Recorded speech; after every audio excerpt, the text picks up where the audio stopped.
Welcome to another live stream watch-along reaction, the second of the night. Now we are watching and reacting to Toronto FC versus Charlotte FC, MLS 2025, Week 17, the halfway mark of the season. This is a halfway mark, 17 games for Toronto FC. We're halfway there to 34, plus the one can champ match. We might not have more this season. Probably won't. So just like 2023. Hopefully, we'll see what happens.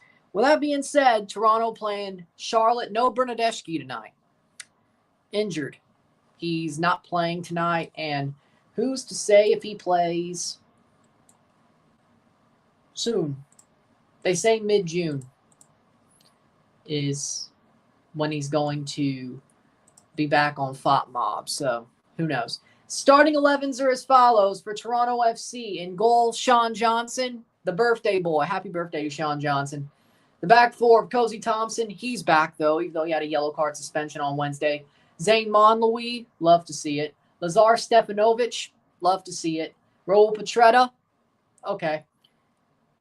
Let's see. Larea on the bench, though, so that's good news. Lovely. Midfield three, Davy Flores, Lorenzo Insigne, Jonathan Osorio. No Coelho, okay. Got it. Front three, Tyrese Spicer, Ulla Brynhildsen, Maxime Dominguez. For Charlotte FC, we have David Bingham. The back four of Suleiman Doumbia, Adelson Malanda, Andrew Privet, Jaquil Marshall-Ruddy. Jaquil's playing for Charlotte now, yep. He's playing his former team right now, so you know what that means. Pep Beal, Ashley Westwood, and Brant Bronico in the midfield. And the front three of Wilfred Zaha, Patrick Aguimang, and Liel Abada. So our second of three matches tonight. We'll review it once it's over, and then we'll be live for the Club World Cup playoff. The CONCACAF World Cup, Club World Cup playoff. Repechaje de la Mundial de Clubes de la CONCACAF at 9:30. So the review should be out of this game, should be out right about the time I start going live for that next game. But don't worry, we got all three. And then we have the Champs Cup final tomorrow. And we have a suit day tomorrow. Don't forget about that. We will be wearing the suit tomorrow. Yeah, I hope Toronto wins too, but I don't know how much hope I have. How we doing, Rory? Champions League video is doing really well for a Champions League video. Pretty good start. With that being said,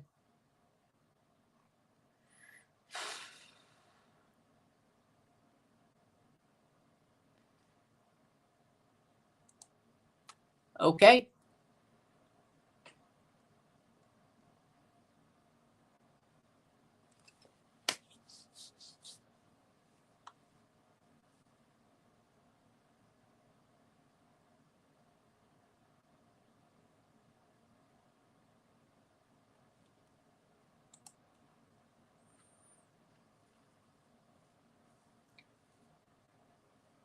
Here we go.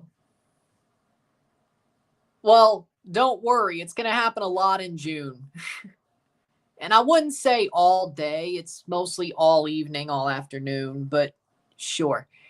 But yeah, no, in June, it's going to be a lot like that for a lot of days. Not really the first 2 weeks, but then once the Club World Cup and Gold Cup starts, well, you're going to see a lot of me. And I'll be surprised if I don't just absolutely crash. Like my energy just doesn't totally crash. June's going to be a crazy month, y'all. So I'm trying to do the most that I can of both tournaments and all that. Luckily, Toronto only has 3 games in June.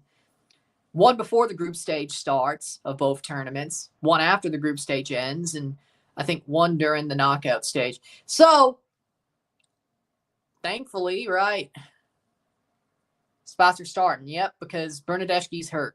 So, yeah, get used to it is all I'm saying, because the month of June is going to be nuts. especially the final 3 weeks. The first week or so, first 2 weeks, not really. We'll have some content, but it won't be as nuts. Like, we probably won't have a day off, but, well, besides Monday. Might have a day off or two, but the next 2 weeks, like the second half of the month, oh, dear Lord. I sure do. Dynasty Stars going to know it, and you going to see it once it starts playing out, so.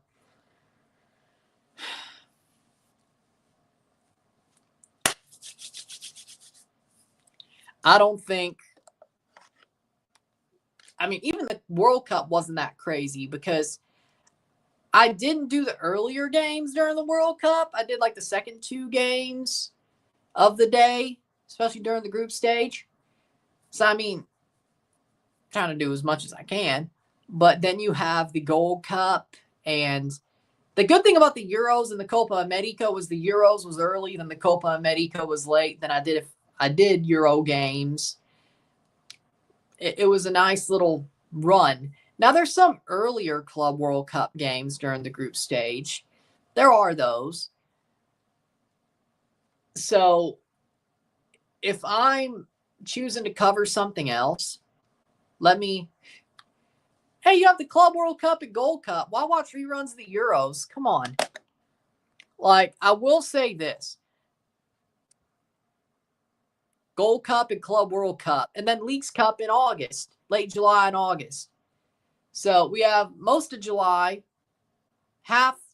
First of all, we have the World Cup qualifiers in CONCACAF plus some friendlies. Then the Club World Cup / the Gold Cup. That goes into July. We have the 2 finals. The first weekend of July is the Gold Cup final. The 13th is the Club World Cup final. Then the second half, the Leagues Cup starts to go on and the All-Star game and such.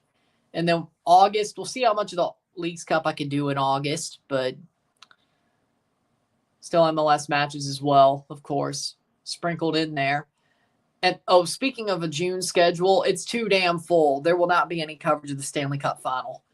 Sean Johnson, Petretta, Stefanovic, Monlouis, Cozy Thompson, Osorio, Insigne, Flores, and Spicer, Brynhildsen, Dominguez for Toronto FC. Well, yeah, true. But now most of them are over with, except the one you don't want to watch. Well, who wants to watch the Rockies? Like, do you really want to put yourself through that? Bingham in goal for Charlotte.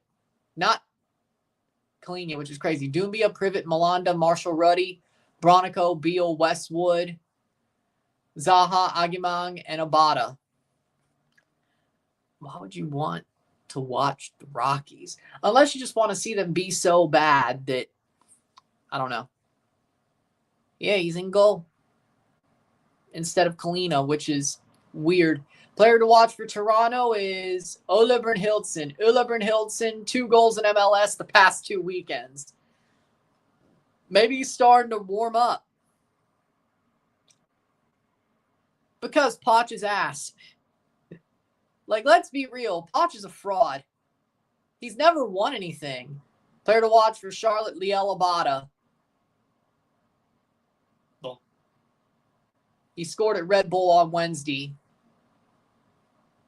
All right. I mean, Poch is not that good of a manager. Let's be real.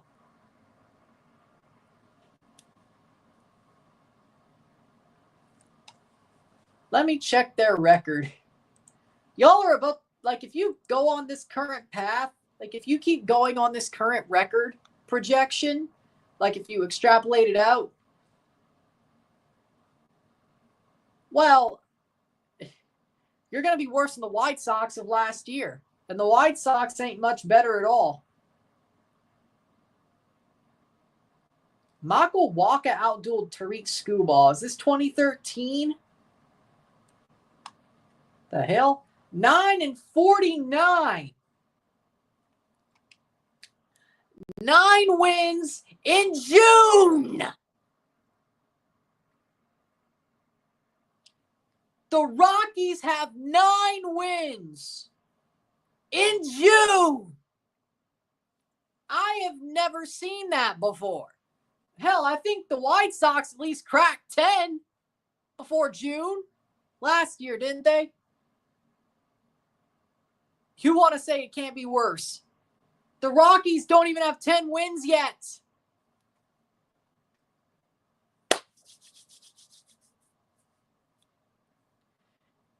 It can't be much worse. Yeah, bad history. You're stealing the history from the White Sox.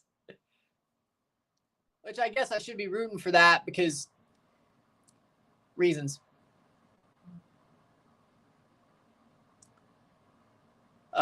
This commercial smells of some. Having the Club World Cup, Gold Cup, All-Star Game, and Leagues Cup. Oh, it's an MLS commercial with summer of soccer. Okay, makes sense. I guess I should be rooting for that. Blue Jays are 1 game back of the wild card after their 3 games of their Series 1 of the Athletics. If they could beat the Sacramento Athletics and sweep them, they'll at least be a half game back of the wild card. I would hope so. Let's go, Blue Jays. They're not so bad, though. Cardinals, well, they're second in the NL Central, and they have a wild card spot right now. You think they're that bad? Good. White Sox, they're still better in Colorado. Could be worse. Could be worse. Mets, top of the East. Cubs, top of the Central. What was I else looking at? I think that's about it. Mariners are the top of the West, yeah. With the Astros. They can't kill the Astros yet? Jesus Christ. Yeah, you're not winning.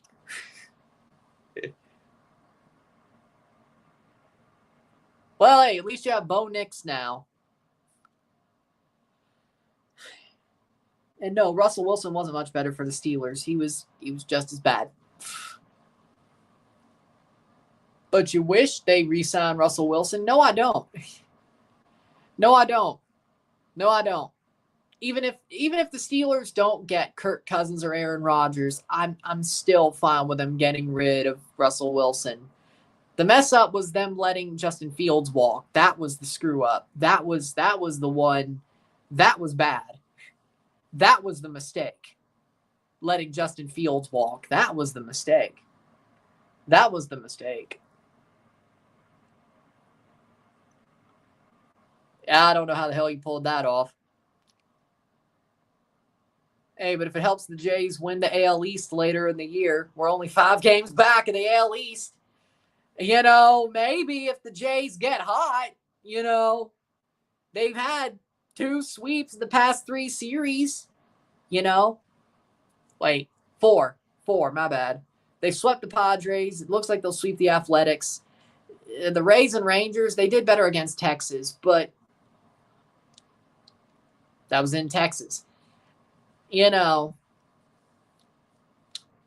if it ends up helping the Jays win the AL East, if we win it by 1 game, I'll thank the Colorado Rockies. How about that? If the Jays win the East by a game, I'll thank the Colorado Rockies. How about that? How about that? We have to win the AL East, but we're only 5 games behind. If you didn't win that game, we'd be 6. And they probably never will because the owner is horrible. Monfort is horrible. They probably never will.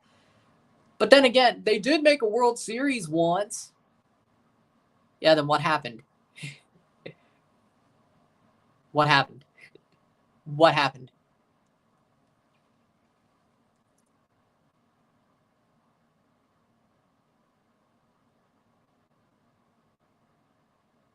%30 winning probability for Toronto. Hey, if the Colorado Rockies go full Rocktober from this and somehow make the playoffs, I'll root for them. Screw it. I'll root for them the whole way in October. Unless they play the Blue Jays.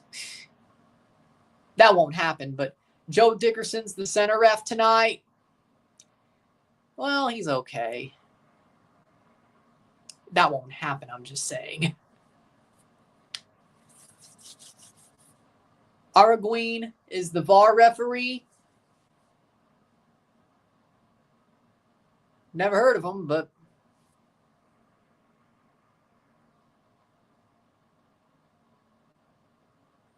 You can't do much worse. Yeah, no, you can't do worse unless you lost every game. I don't think it's possible. Honestly, yeah. Yeah, I think it was. Charlotte wearing their black jerseys, Toronto wearing their white.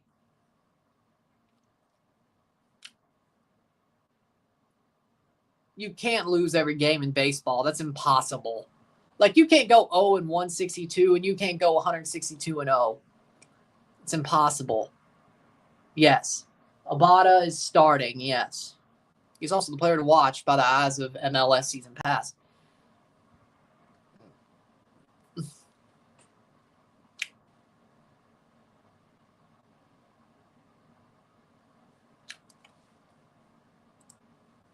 They played Italy, right? I think.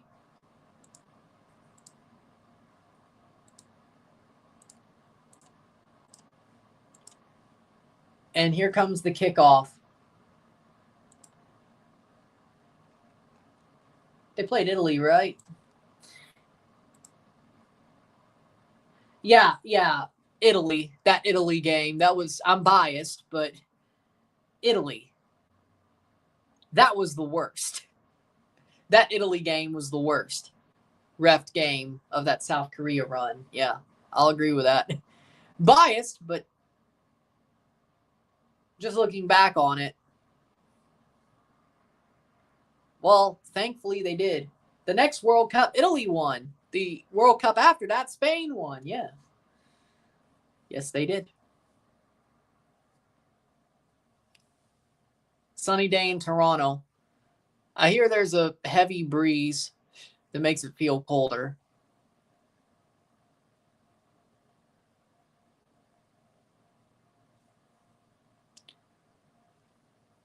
Well, hey, it's about time to start rooting for NYCFC because Halliburton's about to knock out New York. 55 degrees. I mean, sunny, but 55 isn't.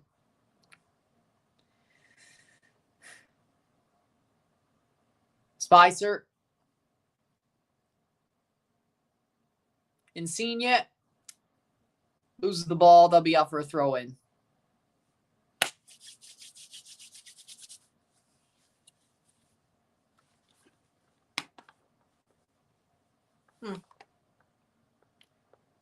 I just realized this, but every game that South Korea played in the knockout stage was played in South Korea.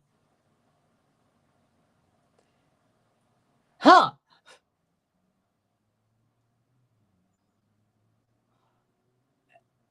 It was rigged. It was rigged. Japan played in Japan. Lost. Then Senegal, Turkey played Osaka. England, Brazil played in Shizuoka. Brazil, Turkey, Saitama. The final was in Yokohama. Would they have switched it if South Korea made it? I don't know. Interesting. Yeah, I didn't really realize that till now. Weird. But Japan's side of the bracket had all Japan centered arenas, and then the South Korea side of the bracket had all South Korean. Let's see about the group stage. Y'all making me look at this. South Korea, Busan. U.S.'s group played South Korea. Still South Korea. Yeah, South Korea played every game in South Korea. Japan.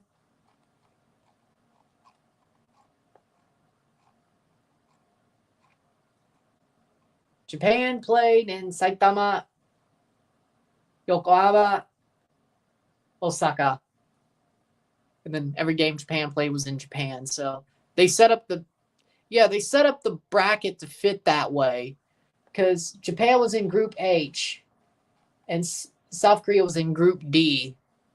That's normally not how that works. Maybe, I don't know. Well, he got loaned to Charlotte by Montreal. I was shocked about that, though. I was like, okay. Playing forward, that's out for a throw. Like, I feel like Marshall Ruddy's been hard done by, though. I really do.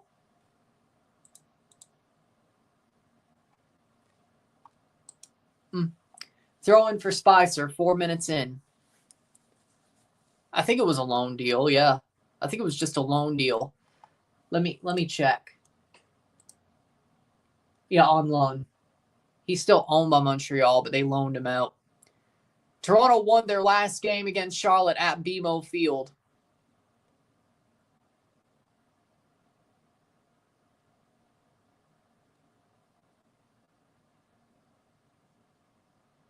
It wasn't February 9th, though.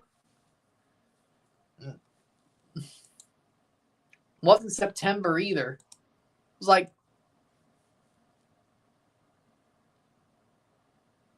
like in March.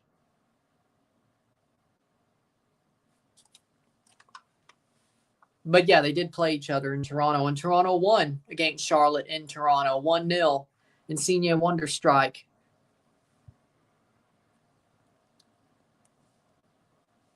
Well, good, because the Blue Jays need that to happen. So it wasn't as early as season pass made it sound. It was more like March. It was like the 4th or 5th week of the season. I remember that. But because they played on the road. Well, of course, they played on the road to start, but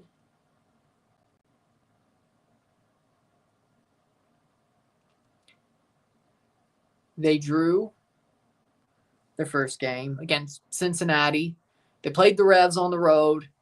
They hosted Miami, beat Miami. I think it was week 4.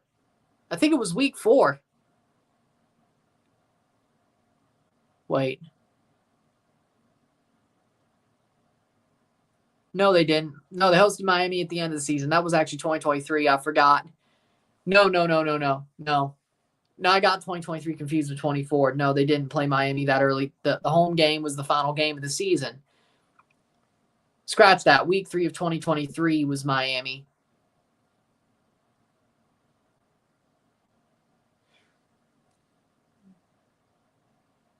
I think, no, Charlotte was the home opener. Yeah, I think it was week 3.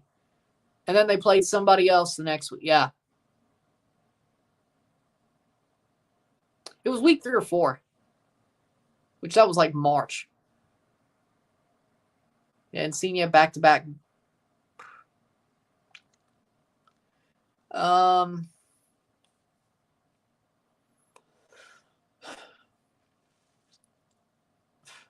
The Leaf streams.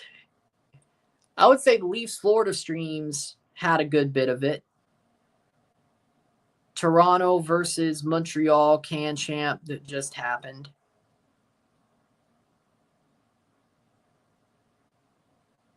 That's just recent. Perani scored. Cincinnati losing to DC. Yeah.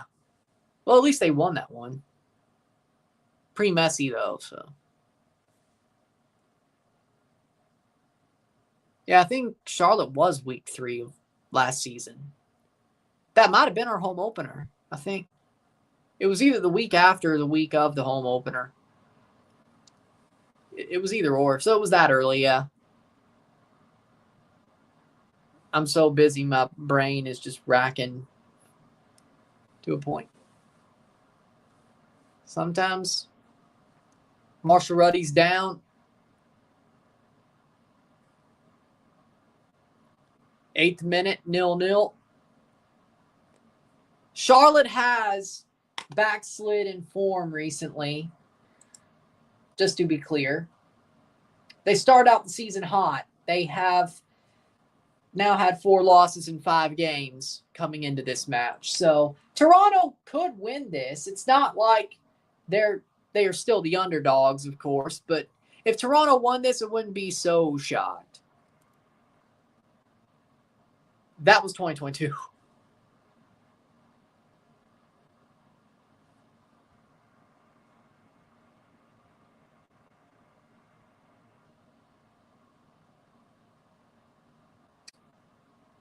Didn't they? debut against Charlotte at home in 2022.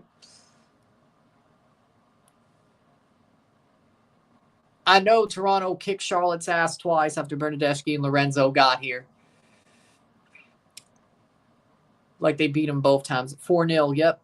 And then they beat them in Charlotte, too. Those were two of the wins they got when they came over.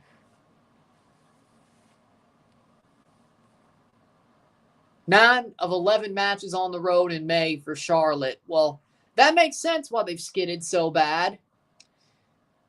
Because in MLS, it's hard to play on the road. Makes sense. That sucks. 9 matches on the road in a month? Holy sh! That sucks. I'd be pissed. Man, I'd be pissed if I was coaching a team that got 9 matches on the road in a month. No, if you play Champions Cup, if you played 2 Champions Cup matches in a month, that would only be 2 away games because that'd be 2 home games. So it'd be even. What if you earned those away games? Yeah, 9 away games in a month, though? That seems overdue. That seems like a shitty schedule build. Like, I know MLS normally makes a team draw a short straw every year, but Jesus Christ. 9 away matches in a month when you have 11? Oh, my God. You're living out of a suitcase at that point. Well, not exactly. Top of the box, shot over the bar. Not exactly, because you normally only go to the away stadium the day before. Maybe. Sometimes the day of. Normally day before, though. I think it's stupid to go the day of. If I was a manager, I'd be like, we're going the day before. Maybe 2. If we're on the road. Especially if it's, a single match week. Now, of course, if you're at home and then you're on the road on the weekend, then day before. But Brynhildsen, then you got to see what the CBA allows, which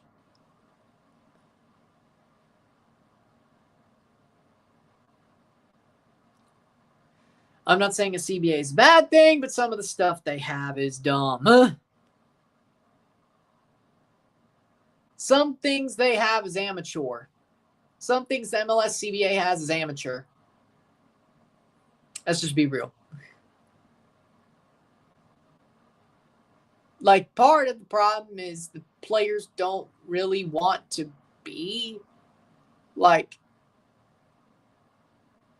they still love to play with the training wheels. That's part of the problem. I think a lot of parts to make MLS a better competitive league, as in taking away the training wheels, I think a lot of parts have to agree. I think the owners, the coaches, the players, I think everybody has to agree. The league. So, I mean, yeah, I get it that screaming into the void doesn't. But, I'm not exactly a fan of some of the amateurism streak. It's gotten better, of course. Like, for a while, like hell, even in 2019, before the turn of the decade, there was still amateur streaks in this league. But I think they've gotten better. I will say I think they've gotten better, but we can get even better. Like, I don't understand why the players settle for some of that as well. Like, I'm not trying to say the players are wrong. I think they settle a bit. And I get that you may have to settle considering there is a salary cap. And these players are just finally being paid enough to make this a full-time career. Because there was a time in MLS where MLS players still had to do other things to make enough money. not just be a footballer. So, again, it's gotten better. But so I guess maybe with the CBA, the players have to sometimes settle for what they don't, the amateurish streaks they don't deserve, just to get the money, just to know they have a stable money line, which I get that, but I get that.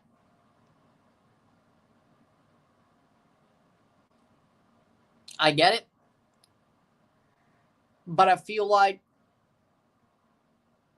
the players, I don't know. I'm sure they respect themselves, but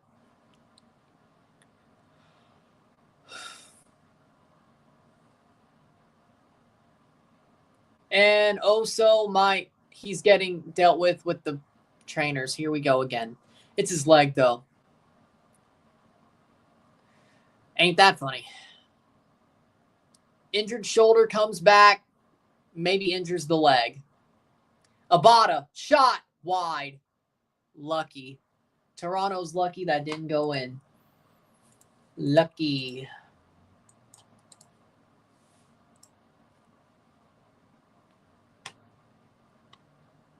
I don't exactly get it, but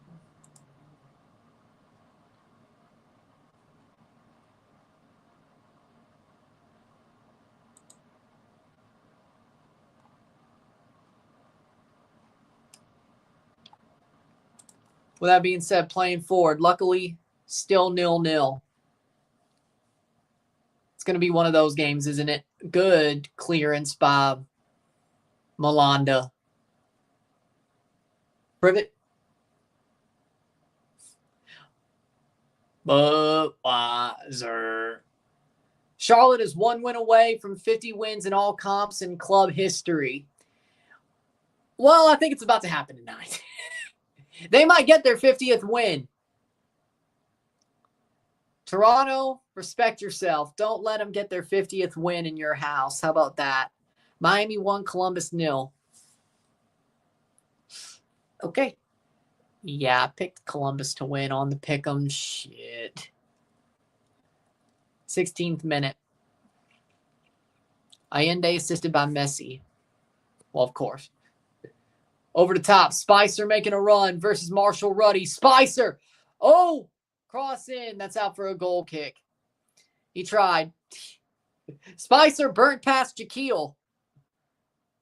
Well, they're the two fastest players I've seen play for this club ever. And Spicer's faster. I think, well, no. Spicer went to college, but Shaquille, he might be older still.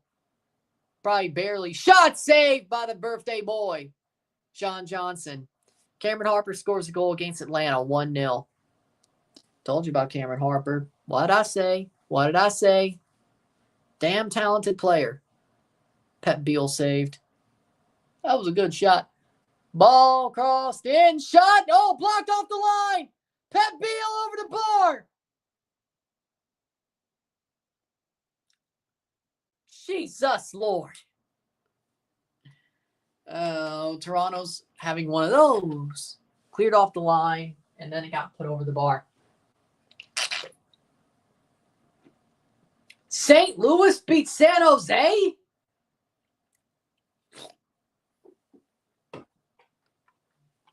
Milberg was that shit, wasn't he? St. Louis beat San Jose. Well, they did get a 90+2 penalty, and they scored it. And they had a 1-0 lead before Joseph scored. But St. Louis won. 2-0 Messi.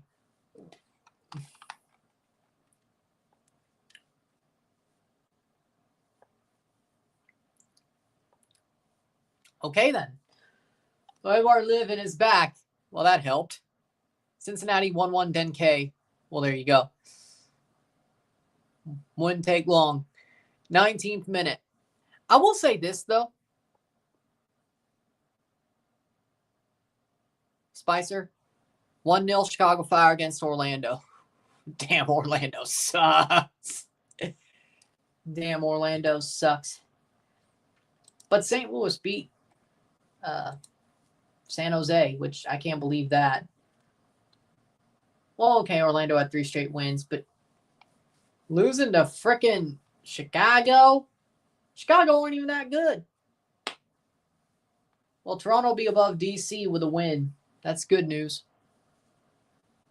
They'll still be above Montreal no matter what happens. 10, 11, 12. We'll still have a point above them if they won.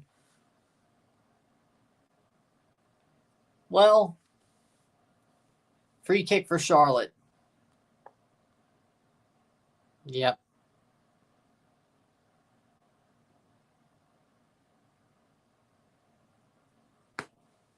Well, they're starting to get better a little bit.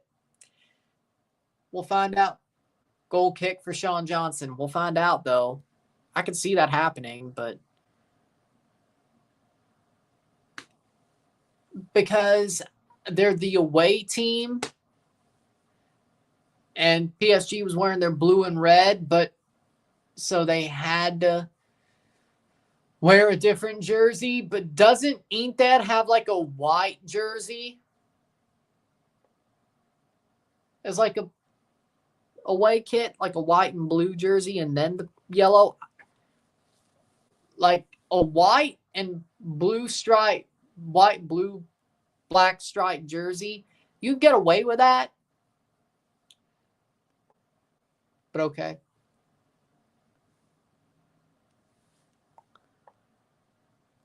It was an ugly jersey, though. It was as ugly as their performance. But, hey, they picked the right jersey because that jersey was as ugly as their performance. 2-1 DC. Well, doesn't matter now. If we win, we'll still be a point behind Atlanta.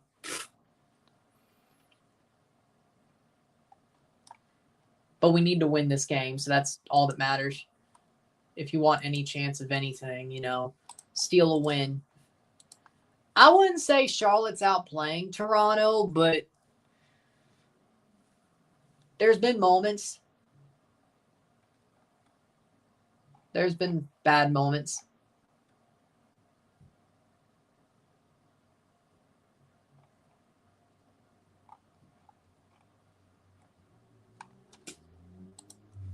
Playing forward, Petretta, Insigne, out for a throw.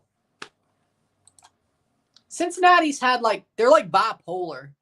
Like Cincinnati's had moments where they've looked absolutely dominant this year, and they've also had moments where they look bad.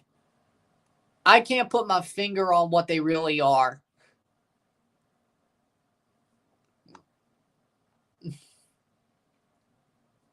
Like it's either or. Like it's either amazing or bad. Like there's no in between either for Cincinnati. There's no in between. And maybe the games you could say they were in between, they played really horrible teams. Like the Toronto game. Especially in Toronto, no less. So, do with that what you will.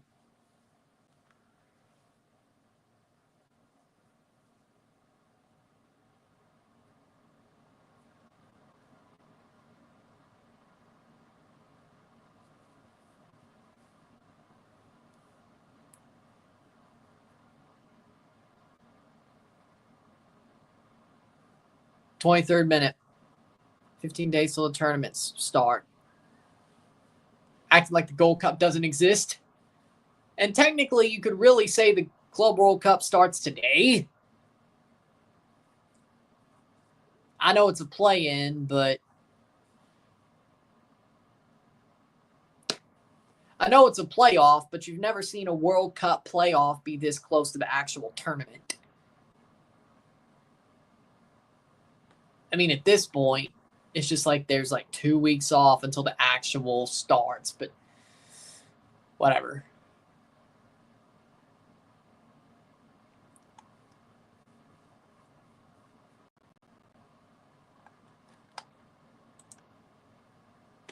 Goal kick for Toronto, 24th minute.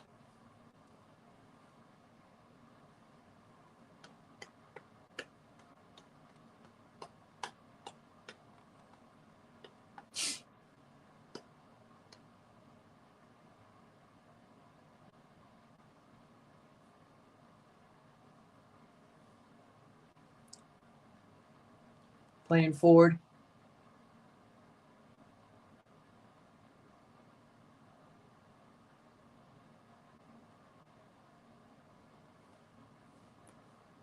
.24th minute. Petretta.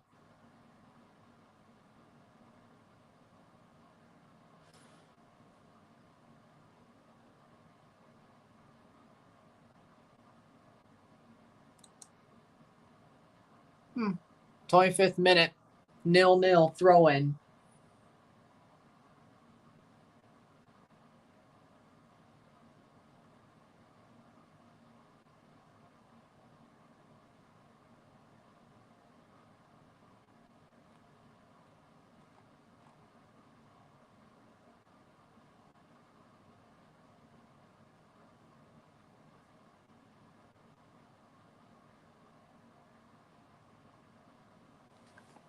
.25th minute. They're rounding into form. Perfect timing. Perfect timing. It's still the Club World Cup, but perfect timing. Still higher competition, but perfect timing.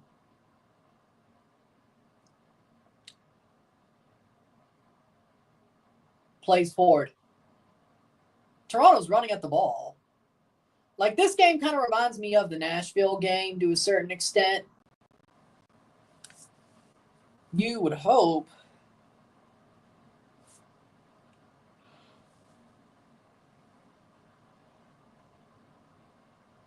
.26th minute.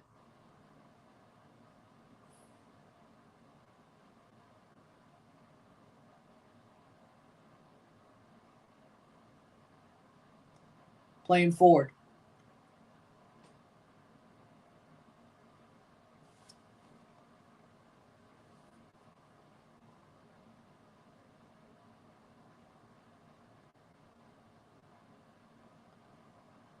.26th minute. Toronto has the ball. See what they can do. Monlouis, oh man, what a run. You can tell they missed Bernadeschi, though. Playing forward. Brynhildsen, not to him. Good play. Davy Flores just gets off the floor. They kept it alive. Suarez almost 4. Oh my God. 27th minute. Insigne. Columbus. That's what happens when Patrick Schulte gets hurt, I guess. I thought Hagen was better than that. Jeez. I'm a little bit worried about Guatemala during the Gold Cup and World Cup qualifiers then. Interesting.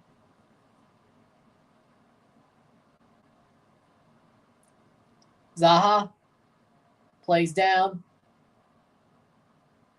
Agamang slips. Plays it back. Jaquil Marshall-Ruddy.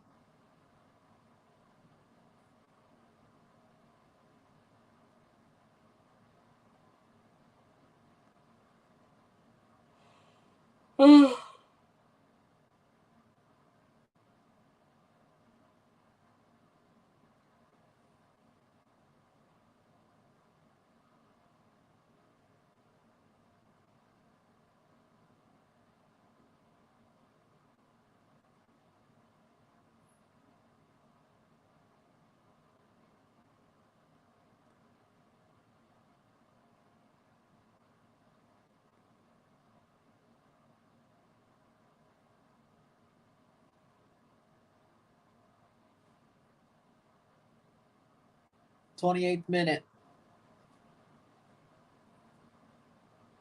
Oh. Good pass. Abada.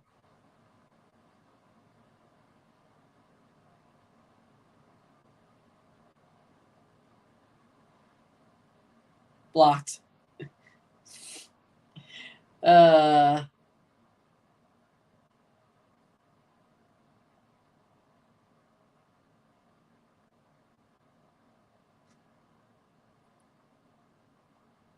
Save. I bought a turbo. I bought a turbo dog from Walmart. He howled.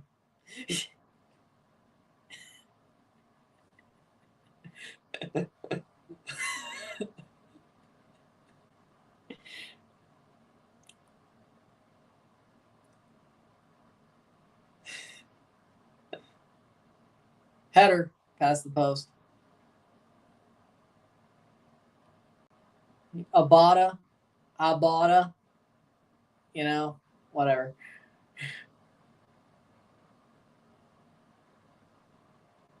Ten goals for Choupo-Moting. 2-0 Red Bulls.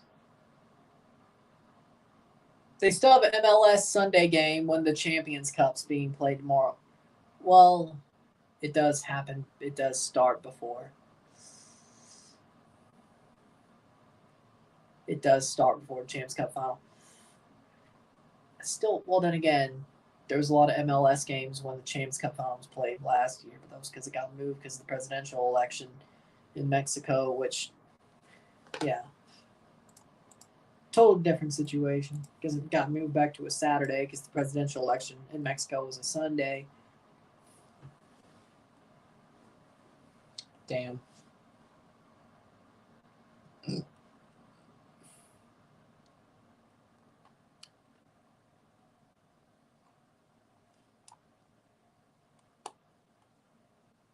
And Mbappe said congratulations to PSG.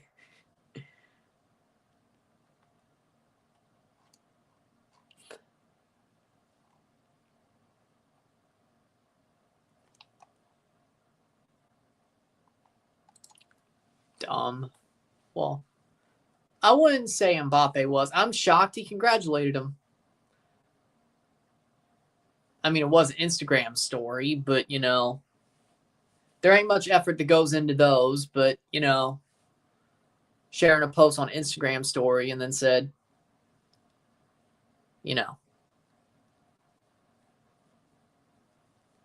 I didn't know Mbappe had class. Good steal.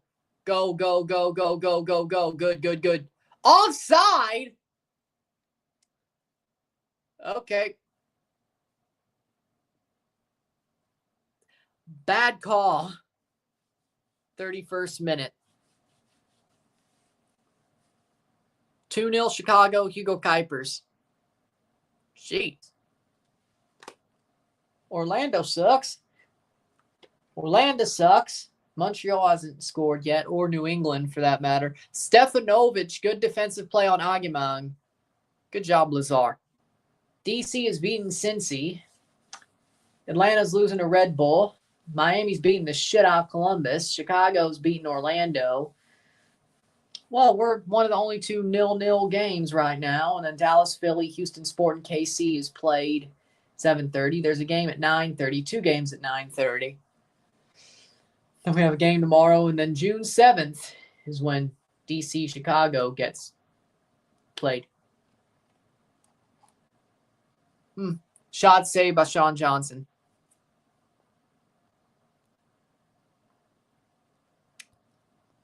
As long as you pick up points at times.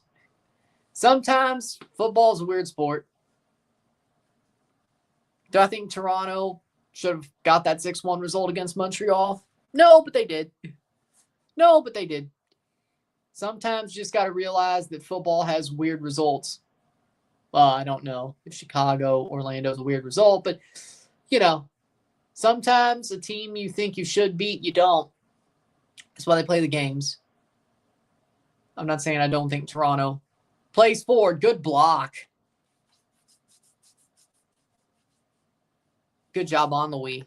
Orlando's sucking tonight. Davy Flores. Dominguez. Yeah. Excuse me. Kuipers with another goal. 3-0 for Chicago. Petretta. Also, Inter losing to PSG 5-0. That's the definition of a weird result. It's the definition of a weird result. He is. Very talented. He is very talented. Kind of wish Toronto had a guy like him, but they don't, because of course they don't.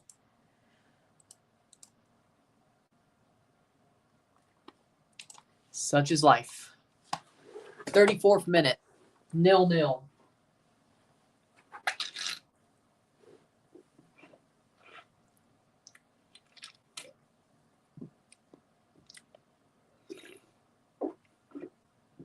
Abada plays on to Pep Beal. Pep Beal plays it on to Zaha. Zaha.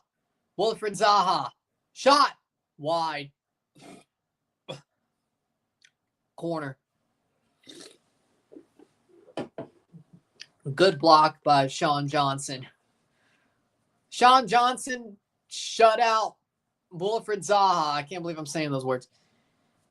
Big save on Wilfred Zaha by Sean Johnson, the birthday boy. Happy birthday to Sean Johnson, by the way. It's his birthday. It's his birthday. Birthday, birthday, it is your birthday.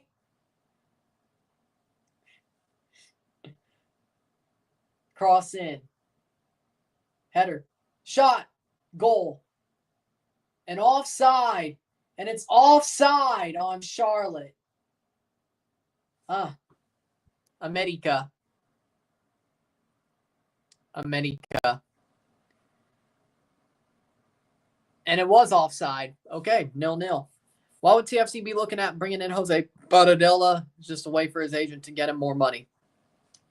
Well, I just realized that we're running the 2DP 4U22 slot thing. Yeah, we'd have to get rid of somebody to bring him in. So I don't exactly know what the plan is unless we pull a Carlos Salcedo-Soteldo deal with Paradella. He's a good player. Like, he'd be a really good number 10 if we got him, but we have Dominguez. And unless we do, like, a swap deal like Insigne and Dominguez for Paradella, I mean, you know, or we could just leave Dominguez on the bench. But I don't think they'd take that swap deal. Free kick for yellow card. 0-0, 37th minute. So I'll be clear. We don't have a third DP spot open. We don't even have a third DP spot this year. We only have 2 because we chose the 2 route. This idiot franchise. So there's no way we get him because how are we going to move Insigne or Bernadeschi? We have no room to buy them down either, so... Unless we think we could get Paradella under a DP salary, which is unlikely. I think we can get him.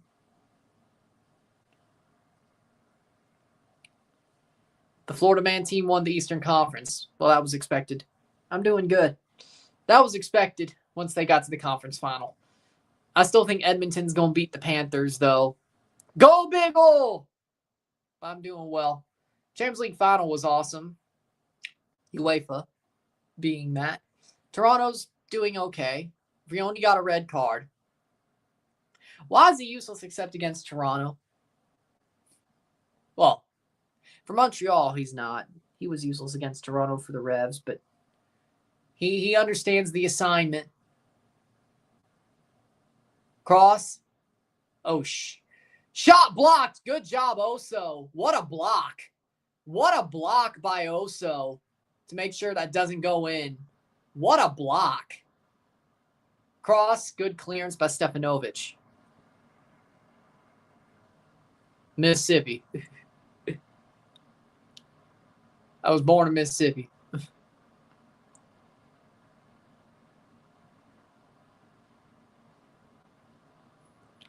Why would I root for Mississippi State? Nobody bandwagons Mississippi State. You got to be from Mississippi or go to Mississippi State to root for State. Yeah, I chose State over Ole Miss. Who chooses Southern, though?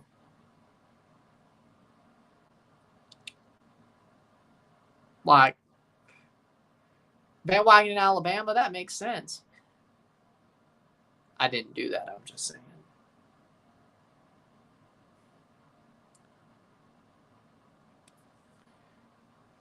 Header.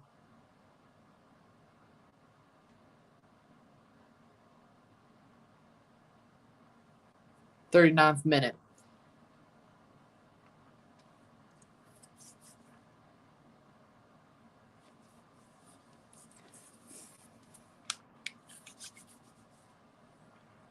Well, that's cool.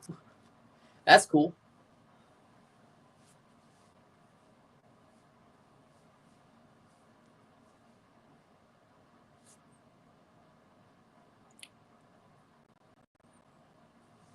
So that's why I'm so particular. If you're going to call me an idiot and you're an English football fan, you can't call me a Yank. No, it's redneck. Be correct. Be correct. If you're going to make fun of my accent, call me a redneck. Let's be correct. I'm no Yank. I'm a redneck. I'm a hillbilly. I'm a redneck. I'm a hillbilly. Hell, Canuck's more of a good term than red or Yank, I should say. I'll accept Canuck too, but no, I will not accept Yank. If you're going to make fun of me as an English fan, as an English football fan, because of my accent, even though I know what I'm talking about, hell, call me Ted Lasso. That's better than Yank.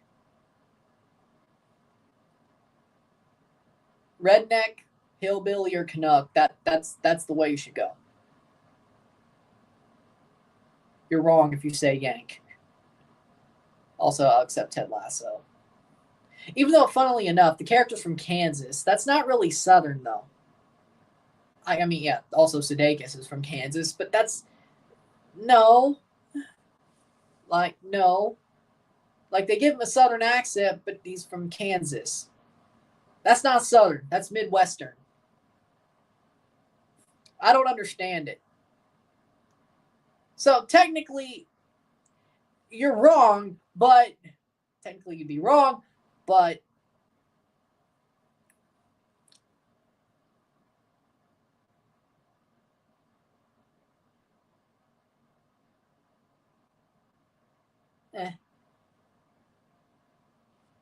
42nd minute. I don't get it. Orlando got one back with Alex Freeman. 3-1. I'll tell you that. There is no Southern accent in Kansas unless you move from like Oklahoma to Kansas or Texas. Texas is a whole different thing. But there's a Southern accent. Like if you moved up to a state that's northern with a Southern accent, I get it. Look in the mirror. But playing forward, 42nd minute. Kansas don't have natural Southern accents. Maybe Missouri accents-ish. But Missouri ain't Southern either. There's a reason why we don't like Mizzou in the SEC. Mizzou shouldn't be there. Mizzou is not Southern. At least Texas A&M, even though they're a cult, they're also Texan, but they're Southern. Texas and Florida, they may be Southern states, but I'll tell you this, they're their own damn thing. Texas, yeah, they're Southern, but they're Texans. Florida's Southern, but they're Floridians. They're Florida man and Florida woman. It's a whole different thing. Like, yeah, Florida's in the South, but it's a whole different thing. Like, Florida's, like, I guess you could say they're Southern, but they're their own subsection of it. Dominguez chips over. Belanda heads it. Brynhildsen doesn't get there. Also, same with Texas.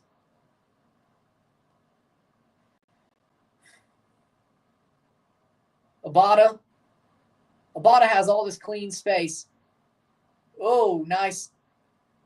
Clear the ball away. There we go. 43rd minute.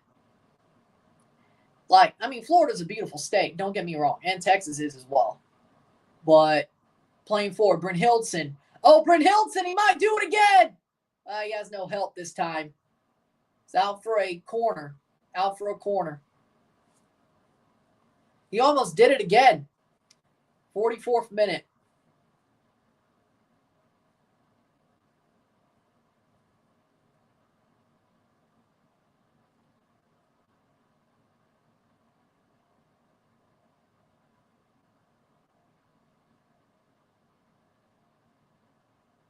Oh.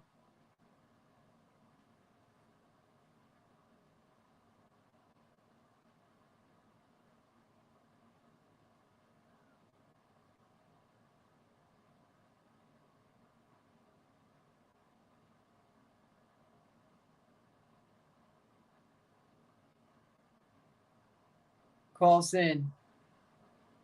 Header. Shot, save! Offside.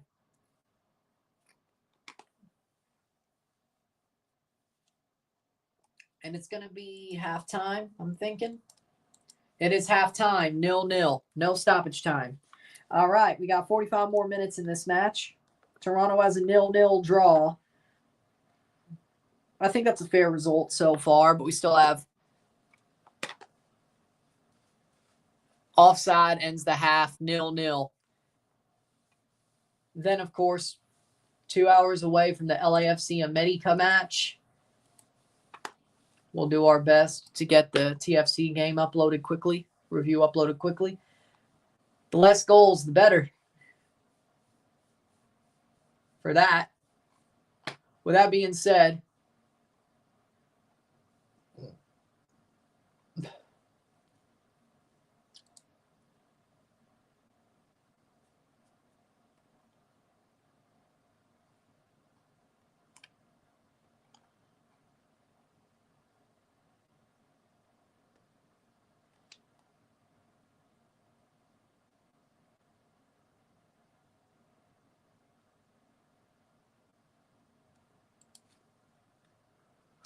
with that being said, we'll take a short break at the half, talk about the stats, get this one going. Sit tight, be back, 0-0. I guess we're halfway through all the content today because 3 halves and 3 halves. This is halftime of all the streams.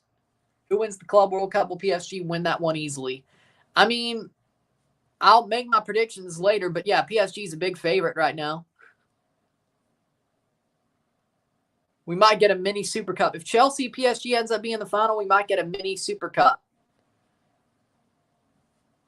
A semi Super Cup. As you know, the Conference League champs playing the, yeah.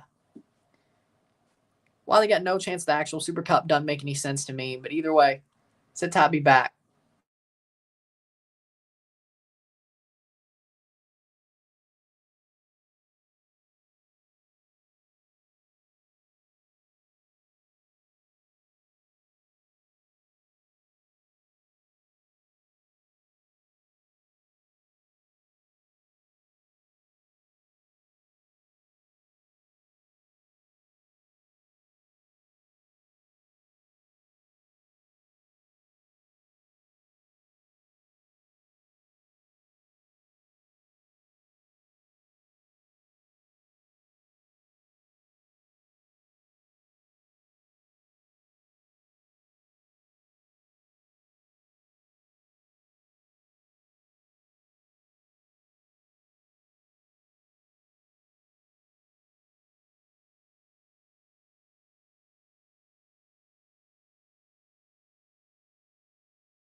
We're back for the stats at the half. 46% possession to 54% possession. 0 shots to 12. Holy Lord. 0 shots on target to 4. 203 accurate passes, 85% to 238, 87%. 5 fouls to 5. 1 corner to 4. 0 shots to 12. 0 shots on target to 4. 238 passes to 274. 85% pass accuracy to 87% pass accuracy. 6 throws to 9. We got 3 offside to 0. 1 yellow card to 0. 0 red cards to 0. 0-0. Toronto's playing like an away team at their own house. Let's just be real. They're playing like an away team at their own house. You got to do better than that. Like, you got to do better than that. And then if you look at the actual play that the team is pushing, like, yeah, they could put the ball forward, but they don't have a final ball. Like, Dominguez has messed up so many final passes or final ball. He got one to Bryn Hilton that got put out for a corner late on in the half. But other than that, I don't think Toronto's been totally dominated by Charlotte like the stats say. But Charlotte's definitely put on some really good chances as the half has went on. They've saved them and they've went past, and one of them was offside. But Toronto's playing with fire. Let's be real. They're playing with fire. Charlotte, if they don't win this match, I'd be shocked. I'd be shocked if they don't win this match.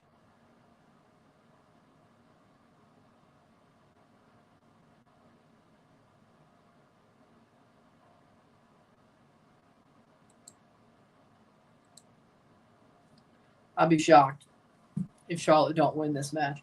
Whether it's a draw or a Toronto win, I would be shocked either way. So that's what I think. Toronto's got to pick up the pace, pick up the slack as this game goes. We have a second half, then we'll be live for the Club World Cup play-in game, playoff game.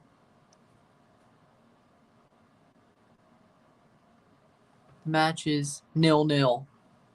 0-0. 0-0. 0-0 at halftime.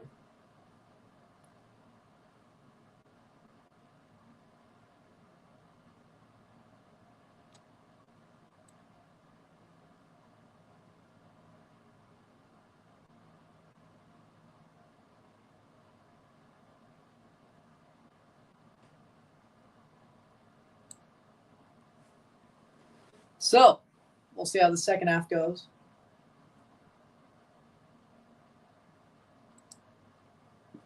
We'll see how the second half goes, but Toronto's got to be better.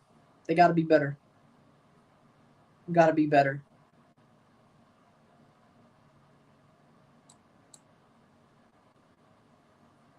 Got to be better. With that being said, waiting for the second half to start. Top performance.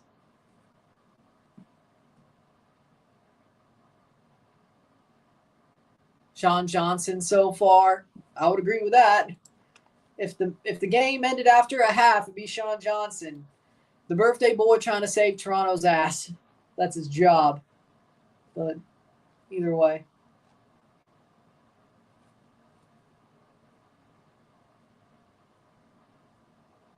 Well, I'd call it offside, not blocked, but sure.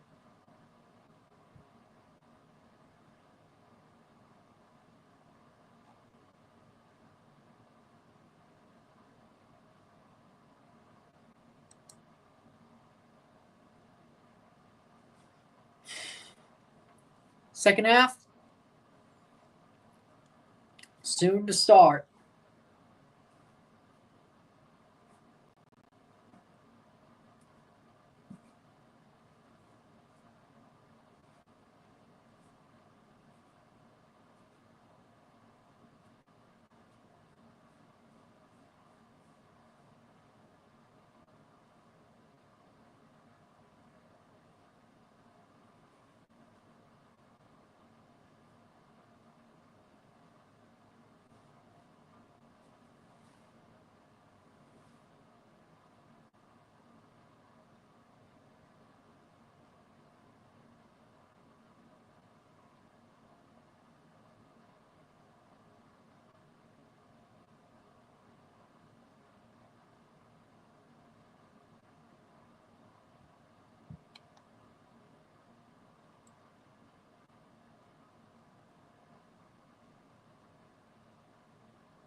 But second half's about to start soon. Let's see. Commentary would give it 2 minutes to the start. Well, just under 3 minutes to the start of the second half. 2:30.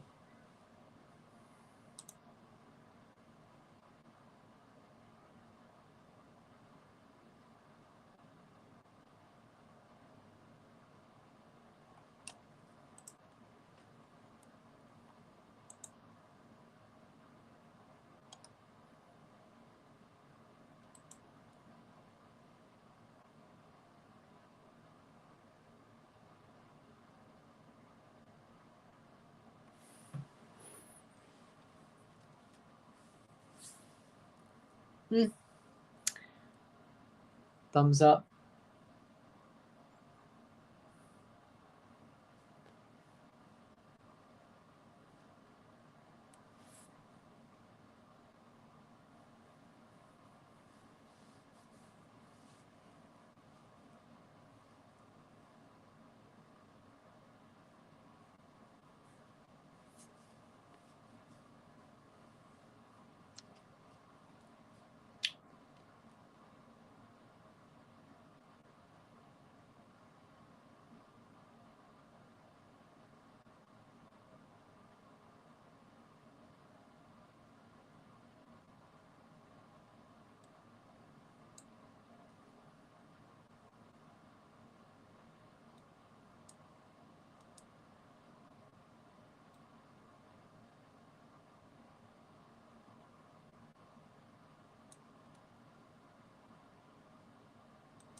Here we go, second half.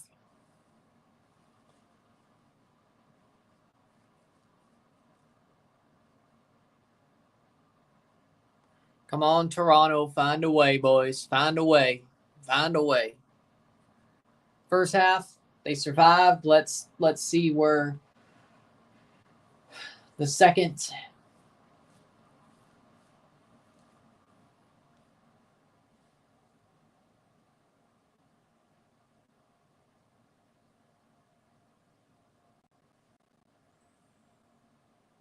See how the second half goes.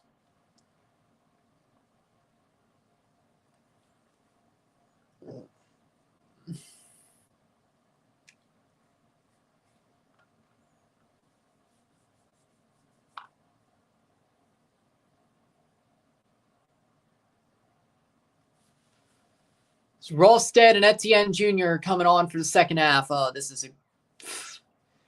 Oh, Lord.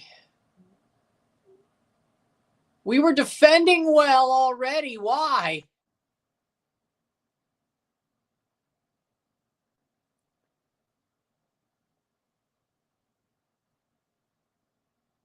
So Tyrese Spicer off for Etienne Jr. Oh, Lord. We can't even put on Corbianu. And Monlouis off for Rolstead. Oh, Lord. Robin Fraser's about to screw this up with his subs again. Jesus H. Christ. And it's not really the Etienne sub. It's more of the Rolstead sub, but not Corbianu for Spicer. This man's lost his mind. This man has lost his damn mind. He's lost his damn mind. —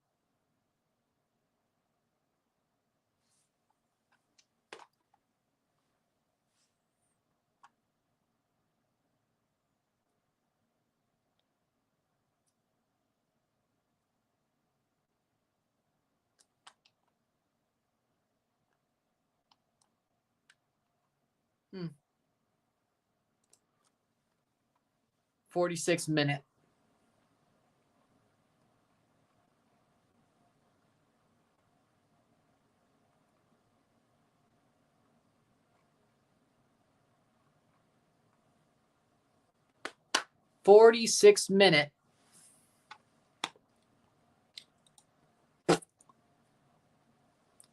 Let's see what happens throughout the second half. But I think they might have just done a dumb move.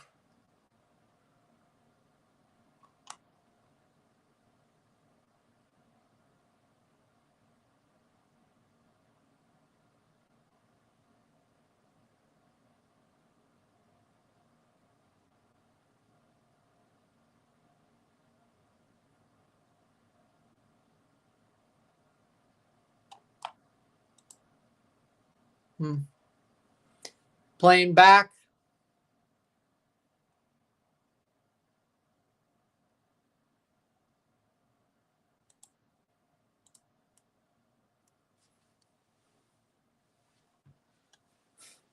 Doumbia plays on. And Toronto's getting pushed back even harder than they did the first half. Here we damn go. This is what happens when you wear your away kits at home. When you shouldn't. You play like you're at away. You play like you're away. Doesn't help the mentality. Cross in.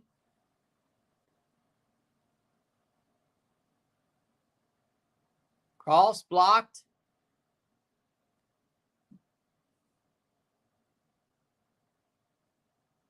Then again, Charlotte's wearing their away kits too.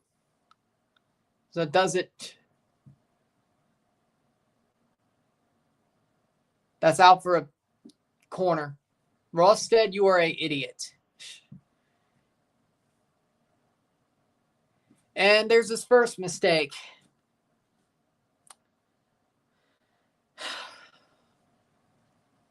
Why do we play this guy? Brynhildsen. Insigne switches the play to Etienne. Etienne versus Marshall Ruddy. Ball crossed in. Save.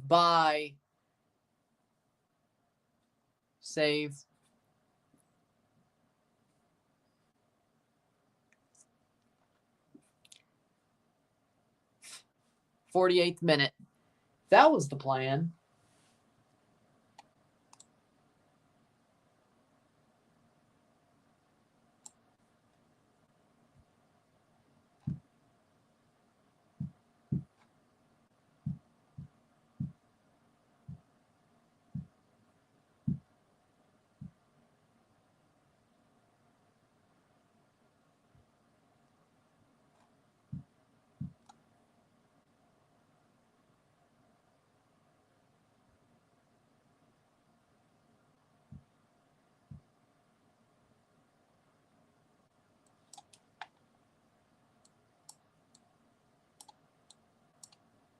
Still 0-0.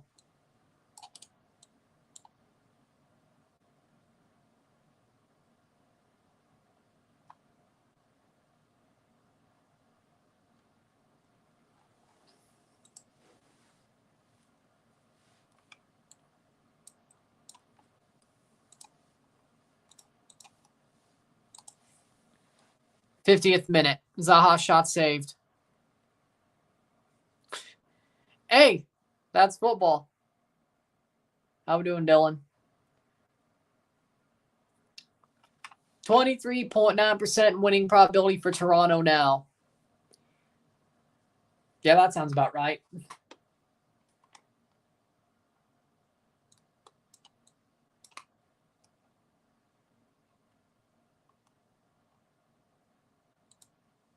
Playing forward. Good play.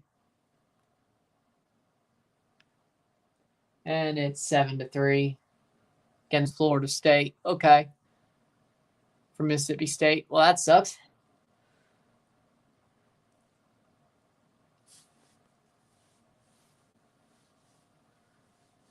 Yeah, the fourth was a joke. Okay.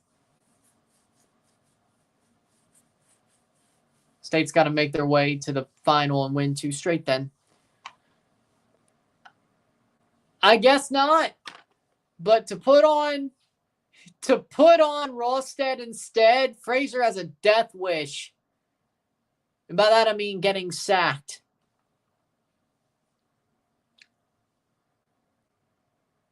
Expect the unexpected ass season. You know what? I like it. I legit think with these substitutions, Frazier has a death wish. And by that, I mean sacked. By that, I mean he's going to get sacked. This man's lost his damn mind. Because his subs the last game were absolutely lethal to them holding the points. And then again, he's trying to do it again. We realize that Rosted's trash. We realize that Etienne ain't that special. Flores, Davy Flores against Privet. Ball crossed in, and Brynhildsen isn't there. Etienne keeps it in, though. Well, at least he did that. Jaquil versus Etienne. Cross. Melanda's right there to head it away, out for a throw.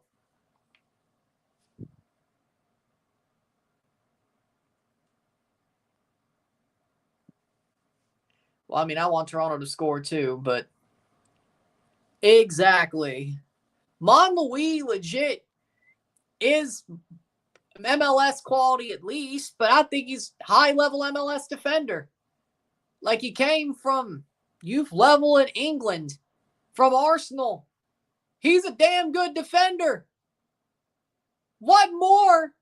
And he's done well. It's not like he's screwed up. Like, why are we trusting Rosted? Like, Monlouis could go 90. And he can play well. Like, what are we doing? I don't get it. New England 1, Montreal 0. Well, that sounds about right. They still suck more in Toronto. Could be worse. Could be worse. We could be Montreal. With that being said, playing, what are we? Okay.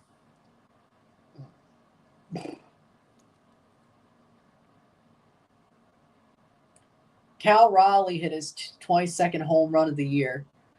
He's up at the high, the top of the home run leader charts with Ohtani. Cal Raleigh's that good? Jeez. Hey, good for Seattle. Chicago Fire 3-1. Yeah, I think we already talked about that. Playing forward. Here comes Brynhildsen. Brynhildsen has a chance. Shot! Save! Save! Save! But it's going to be a corner.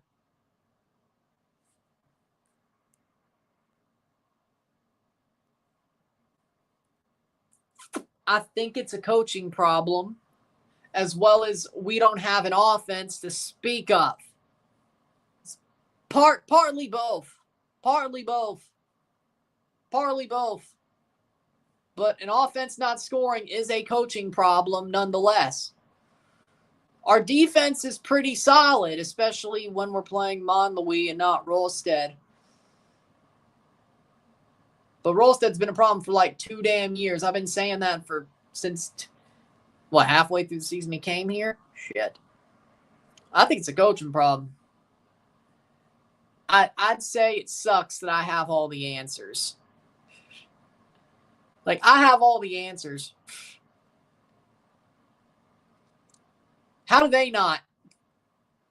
Like, I have the answer key. How do you not figure this? I shouldn't, though.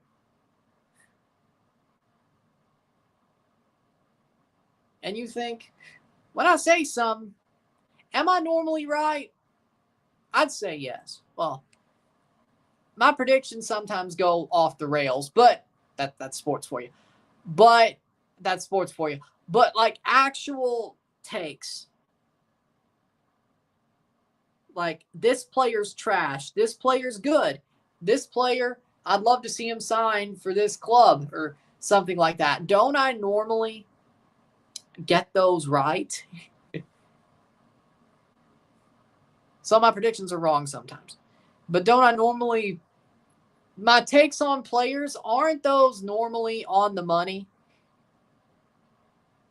Tackle. And Pep Beal shot goal.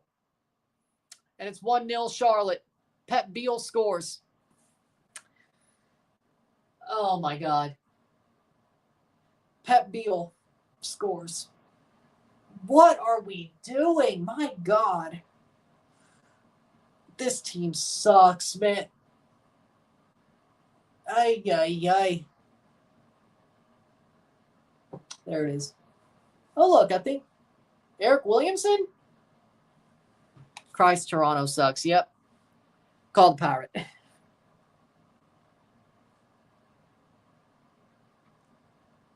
And Pep Beal, ball gets crossed over, and Sean Johnson's out of his net. Abada picked the perfect pass, and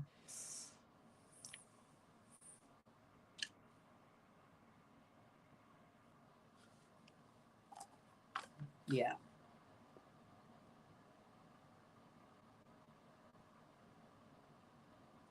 Pep Beal scores, 56th minute.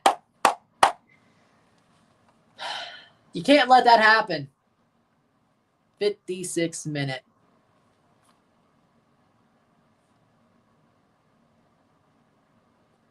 Trash.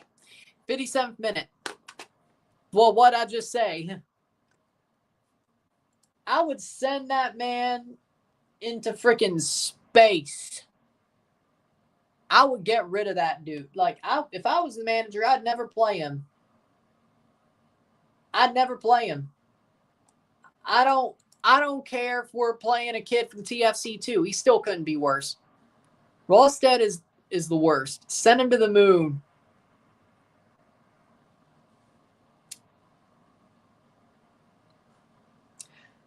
Do I need to say it? Do I need to say it?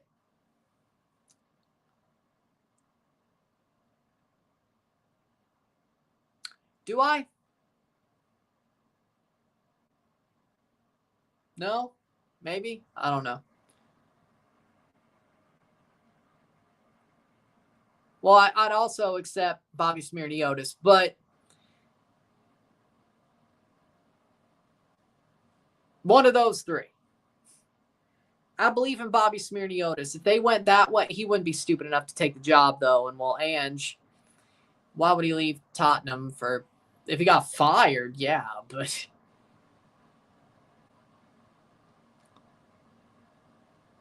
But, yeah.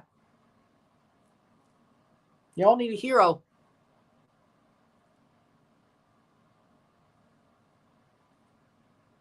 Raise the flags. And why are you going down like that, Oso? Oh, Jesus Christ.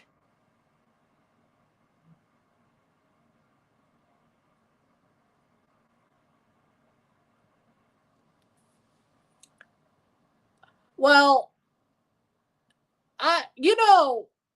well, if you can eat it by then, why is it bad to look at it now? Like, by the time you go, you can eat it. You're just putting some in your head of like, hey, I can eat this when I get there.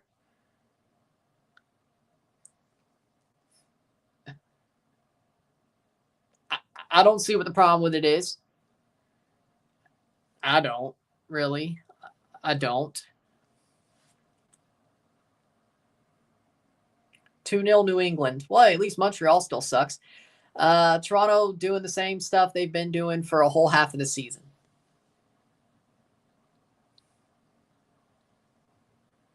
Yeah. Not awesome. Not at all.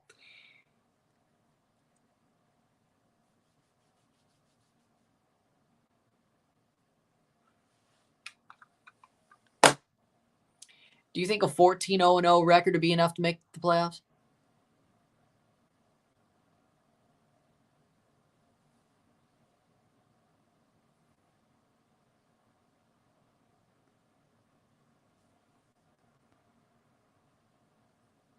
Exactly.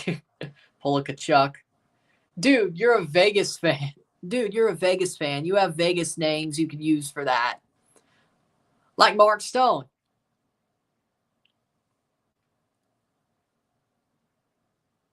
One 0 Houston. Like, you could use Vegas names for that. Well, it's been that way since 2020. Michael was past it in 2020. Let's be real. Dude was outplayed by Ralph Priso. And then they traded Ralph Priso. And then they hired Michael's father. I don't know if Michael was expecting it to be such a shit show, but kind of his fault that shit's where it is, ironically. Either he meant for it to be that way, or he did not expect it to be that much of a shit show. I don't know.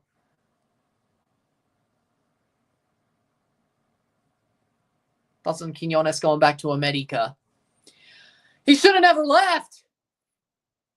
I legitimately hate the Saudi Pro League. Pisses me off. What is with people?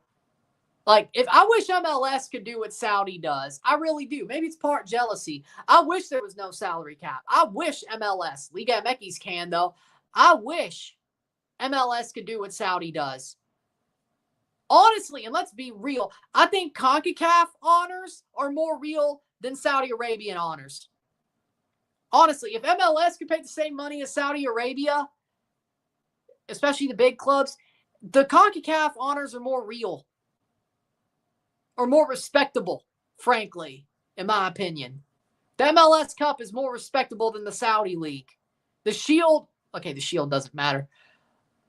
The CONCACAF Champions Cup is more respectable, in my opinion. Maybe I'm biased. I don't know. I was just saying this earlier. I legit, why do you go, especially when I heard about Inzaghi, he might be going to Al Hilal as the manager. Why would you, well, he did just get his ass kicked in the Champions League final, so maybe this is a bad. Either way, why would you take a chance? Why would you take away a chance at big honors just to get a bag?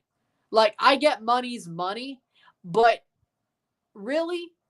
That much money? And then these players are like, you get paid money that your kids could still live off of anyway. Why are you going against getting these really big real honors just to go to Saudi Arabia and get maybe $100 million more or $50 million more? It makes no sense to me. I mean, I get money's money, but you're a footballer. You're still making enough money in your life that your kids could live off of. Hell, your kids' kids could live off of. So what? You want 4 generations that could live off of it instead of 2?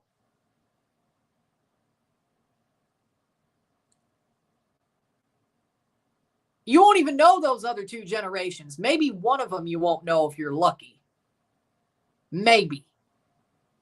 If you're lucky. Which they are athletes, but still, 64th minute. He should have never left is my point. Should have never left is my point. Clubs have got one. Monterrey. Why would it not be Monterrey? Sergio Ramos plays there. It's more likely to be Monterrey. I'm not saying the league isn't misunderstood, but these players, I'm more pissed off at what the players are doing. Yes, the league is misunderstood. And yes, there is, just like MLS, underrated talent in that league. But it's the perspective. I said maybe it's a little bit of jealousy as well. I wish MLS could do what Saudi does. I think part of it is jealousy because Don Garber's a punk. Don Garber's a punk. I wish MLS and CONCACAF could be like that. And you could say, but Messi's here. What does that help if the DP rule is still in effect and there's still a salary cap? What does that help? What does that help? So Messi's here and frauding it up. What does that help? And yeah, Miami looks like they can break the rules. What does that help? I wish MLS could do what Saudi does, but I guess part of it is jealousy. But, like, I still feel like if you took that money in MLS, it would still feel less hollow. Part of it still, it is a misunderstood league, but it does feel hollow, though. Like I live off challenges, right? I want a challenge. I don't think Saudi's a challenge. Like Corbianu. Like, I don't think Saudi's a challenge. And I'm not going to, maybe it's just me, I'm not going to compromise my values for a whole shitload of money for 4 of my generations to live off of instead of 2 with career earnings and whatever. I'm not going, that's just me though. I'm not going to compromise my beliefs and my soul for a shitload of money. That's just me. What I believe in is competition. What I believe is in real honors. Maybe I'm different. I don't know. I can't vibe with something. I can't vibe with something that feels hollow to me. I don't care if you're giving me $100 million to go there. I can't vibe with that. I'm sorry. No, I can't. No, I can't do it. I can't do it. I don't care if it helps 4 generations of my family. Exactly. At least he scored a lot of goals there. Well, true.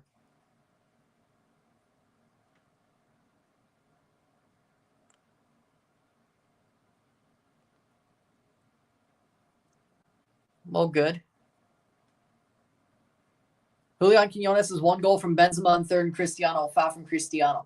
That is true. I mean, Quinones has been playing well over there. I mean, he hasn't lost it, which is why he should have never left in the first place.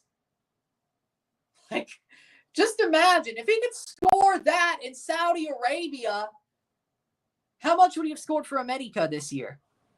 And besides, Henry Martin is injured to hell and back.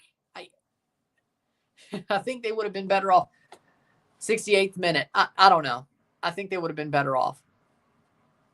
Like, here's the thing about it. Like, at first, it made sense. At first, MLS having a salary cap made sense. It made sense back in 96 because NASL went under because there was too much money being spent on everybody, not just your Pelés and Beckenbauers and Gerd Muller and,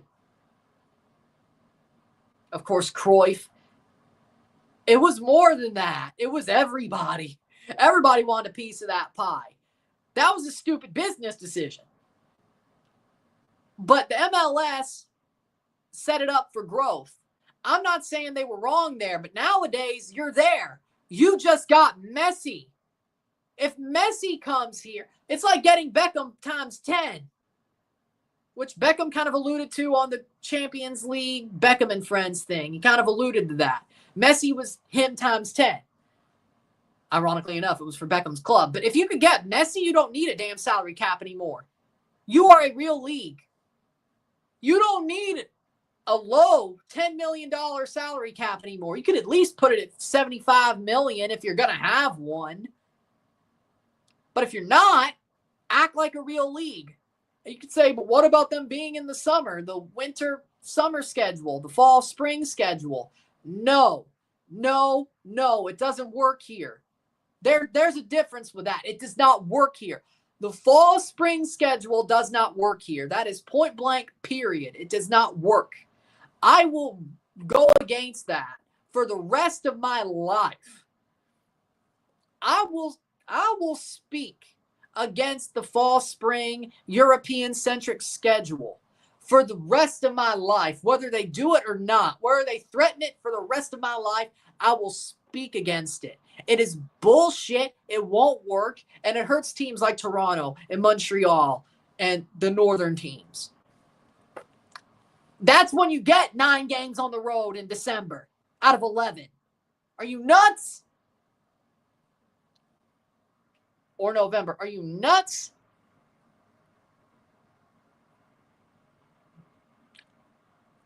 Exactly.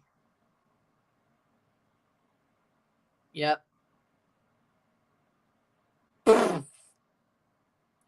How you do that? Miami's killing Columbus. At least they're running into form. 4-1. I think so as well. But again, I'm not going to sit here I don't like this fall-spring schedule thing. The Eurocentric schedule for MLS is the dumbest thing I ever heard. But Mexico plays Apertura Clausura that schedule. Yeah. Dirty little secret. It doesn't snow in Mexico.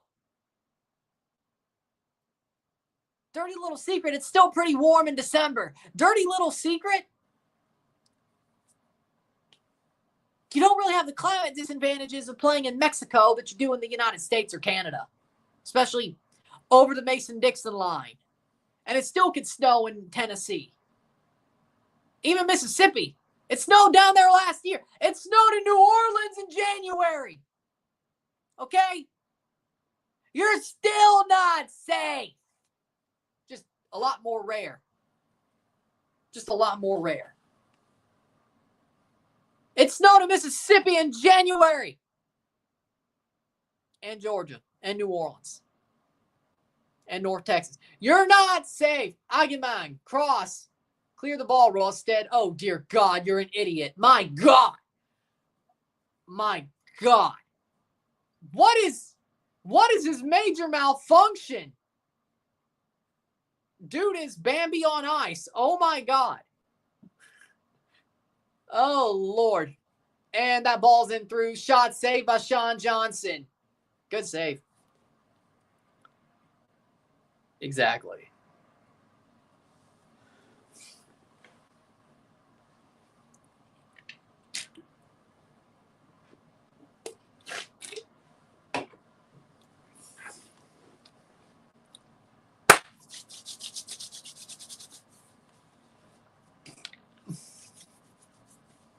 Cross. Shot. Pep Beal scuffed it. Why are you laying down? Are you mad at yourself? Get up. Get up. Exactly. Getting rid of the salary cap, awesome. Doing the Euro schedule, no. No. No. No. Getting rid of the salary cap helps MLS more than going to the Euro schedule, but no, nobody's going to listen to that. What actually helps MLS is getting rid of the salary cap or really raising it. Not going to a Euro schedule. That's what actually helps, is raising the salary cap. Allowing more money to be spent and taking away all these dumbass rules. Like if you raise the salary cap to $75 million, guess what? Eric Williamson's coming on for Pep Beal. You know what happens? You don't have to have DPs anymore. Yes, you got to manage your money better, of course. But MLSE will do that just fine. I think Brandon Purdom still works for MLSE. So, yeah, you got to manage your money better. Well, then again, MLSE has a bad time with managing cap space, but it's better than $20 million cap with DPs. But you could say, well, a $75 million cap might as well be a $20 million cap with DPs, but possibly, but you get better pieces around the team. You have more chances to make your team better. Injured. Maybe out till mid-June. Here we go again. 75th minute.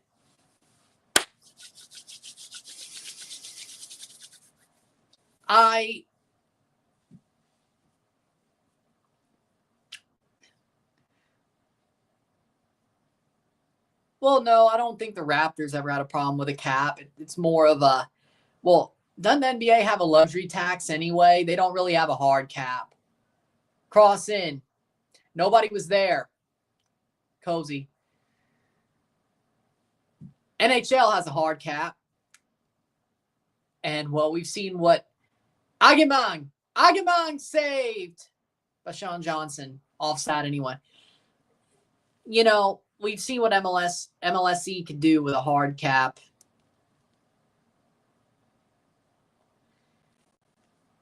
Speaking of the cap in the Toronto Maple Leafs. Matthew Knies better get signed to an 8x8 deal.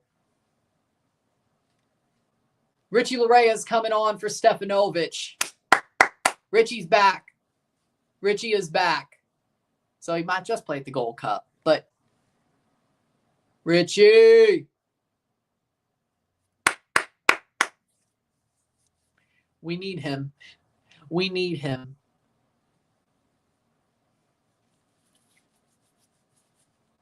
So, the Leafs better sign Matthew Knies to an 8x8 contract. 8 years, $8 million per. He is. Happy birthday, Sean. Do all of it yourself. But even score the goals? Well, I mean, probably be better off if you tried. Probably be better off if you tried.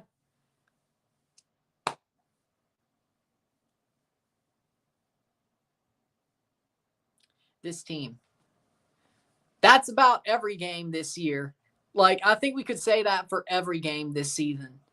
Every game during the MLS season, we could have said that. No joke. At this point, that's just every week. Sean's playing at his best. Sad part is how much longer will you have of that? You know? Respect. I respect that. The Florida Panthers participated in the Gaudreau 5K today in honor of Johnny and Matthew. Respect. Respect to the Florida. Respect the Florida Panthers for that. Got to give them respect for that. No, I haven't. Who? I actually haven't. Who?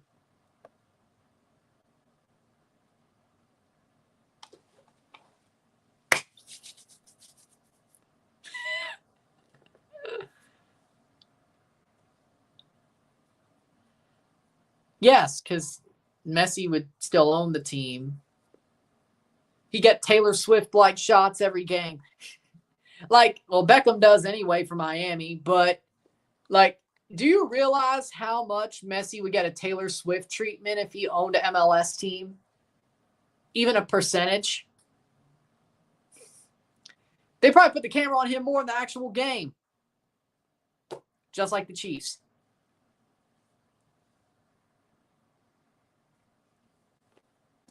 79th minute.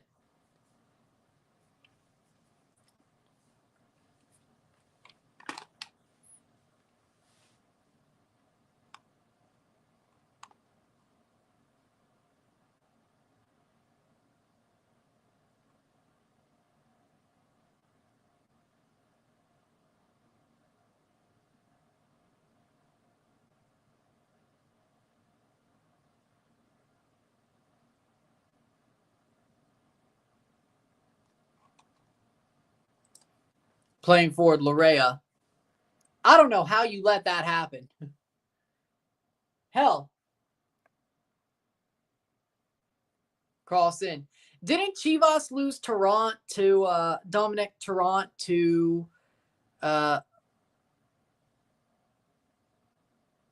was it Pachuca?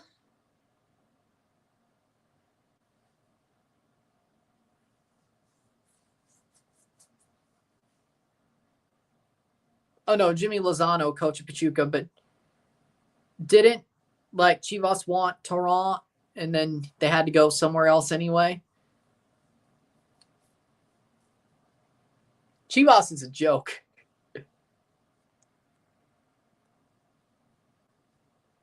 I can't believe they're losing players to Chivas. Chivas is a clown organization. I can't be speaking that much. I mean, look what I'm watching. But I have all the answers. That's the problem. I have the answers.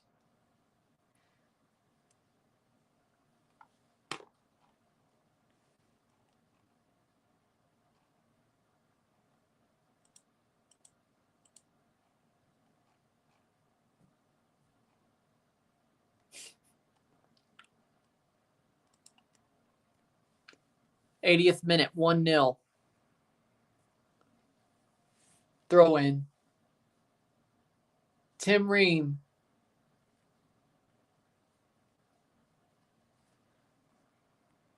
Exactly. They should have done that last summer. But no. Dude wants to go, and Larea's going to square up with Zaha. Oh,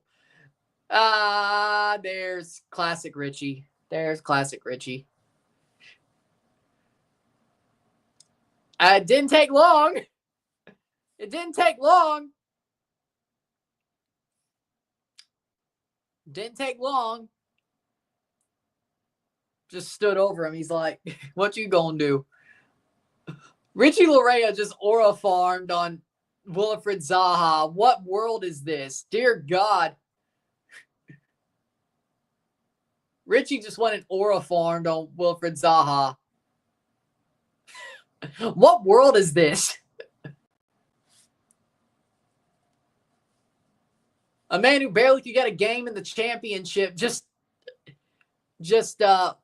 aura farmed on a guy who was with Crystal Palace for like a damn decade.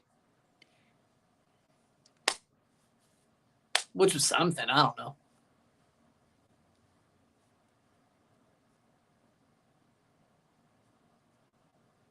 What world is this?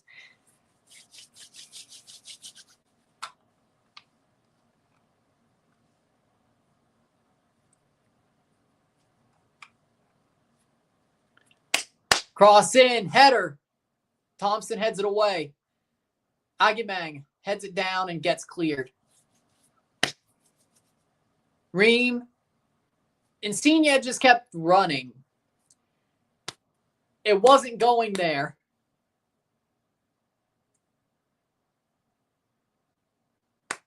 Coelho's coming on for Flores. Why not Oso? Dear God. Fraser subs are horrible. Let's just be real. This man has lost the plot. He's lost the plot. He's lost it.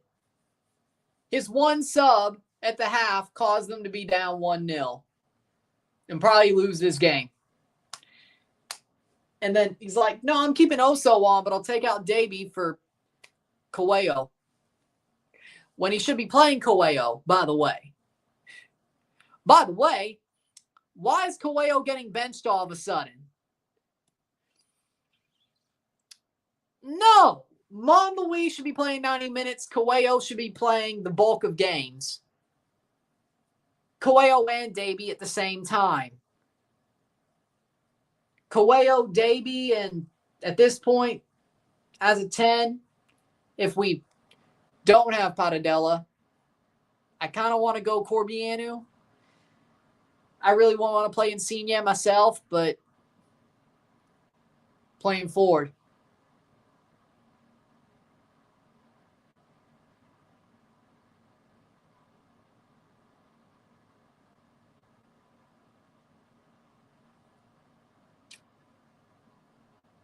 Blocked away. But they let Insigne off too easily. Honestly, couldn't be worse. Vargas coming on, corner for Toronto, 85th minute. Honestly, couldn't be worse. Abada's off for Vargas.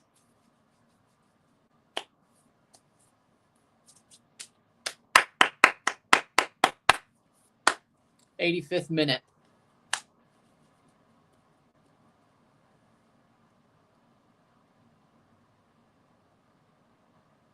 Cross in, headed away. And Zaha versus Larea. Plays on to Vargas. Vargas brought down. Yellow card.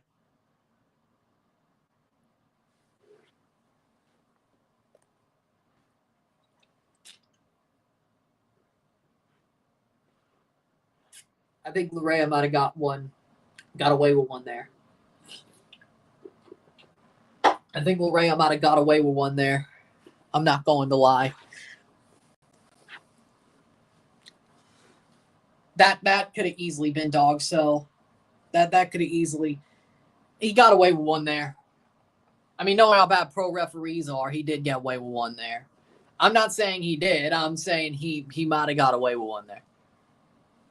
Let's realize how bad pro is. I mean, he kind of had to do it. The problem is he kind of had to do it. He was basically left without a choice. He kind of had to do it. And Coelho drops Williamson down. Okay, I think we're being a little bit too dangerous here. Like, let's be a little bit smarter.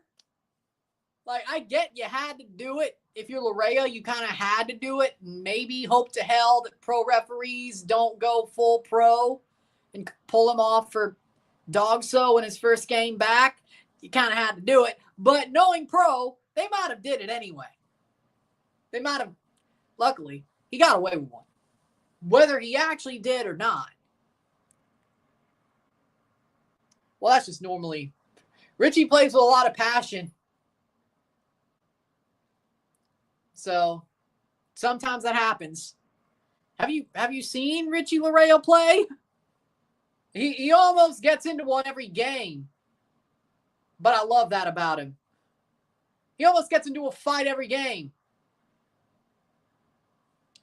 Yeah, but again, pro's pro. So do that what you will. But I love that about Richie. You know, I love that about Richie. Like, every game either gets into a fight or almost gets into a fight or gets a yellow card. But he does something. Brings too much passion. But I love that about him. I love it about him. When I say classic Richie, I say that with... let's just be clear. Whenever I say classic Richie, I mean that with all the love and respect that I mean. Okay, I love the way he plays. I love that he plays with passion. Sometimes it turns into a fight. Sometimes it turns into a yellow card, which he did both tonight. I know he's a walking yellow card, but, you know, passion. He's good enough that he's passionate enough and good enough that you just look over it. You have to. You have to. And I'm fine with that. Through, cleared away. Larea's still better than Cozy. Cozy's solid. Cozy's a solid player, but Larea's still better. Cozy's had his moments, though. He competes, does Richie, exactly. Aguimang, shot, goal! Patrick Aguimang scores to make it 2-0. And it was one-on-one. I mean, it was pretty much, you can't let Aguimang have that. He's too good. You can't.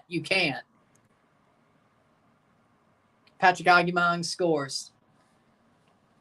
You can't let him have that. He's too good. You can't let him have a one-on-one like that. He's too good. Sean's pissed off, though. Speaking of Cozy Thompson, he screwed it up. Coelho was left all alone.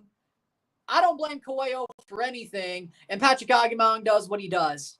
Well, no, Montreal's still that much worse. So we're still not winning that because LA and Montreal probably are. That's what they're fighting for. We're just fighting to stay above them, unless they call the pirate. But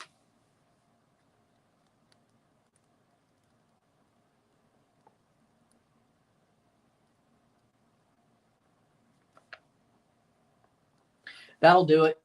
90th minute. 0-2. 90th minute. Way to leave Sean Johnson out to dry. They did. If he's pissed off at anybody, it should be Cozy, not Coelho. I'm blaming Coelho for anything, just so you know. That wasn't on Coelho. He did what he had to do. He got back. There was no way he was getting the better of Aguimang there. There was no way.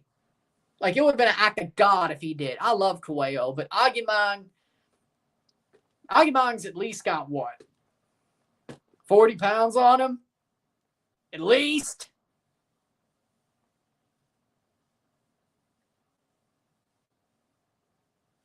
At least half a foot on him? Yeah. Yeah. I love Cuello, but good luck. I mean, Patrick Aguimang is one of the best strikers in MLS. Good luck. Good luck defending that on your own when you're a guy like Cuello. Miami 5-1. Not surprised. Because Bob Bradley killed this club. Still trying to get out from under it. Also, Bill Manning as well.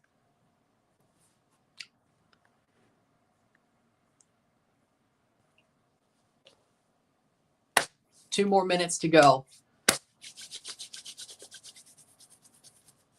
Like, actually, you know what? Let's get those numbers right before. So, Cuello, Alonso Cuello, I think it is on FotMob, though. Alonso, 185 centimeter height. They don't talk about his weight. I can't do math. 193 centimeters, so Aguimang is taller. Maybe not 40 pounds, but about half a foot, give or take, and about 20 pounds on him. Yeah, Cuello wasn't. No. They surely don't have the answers, I can tell you that much. 93rd minute.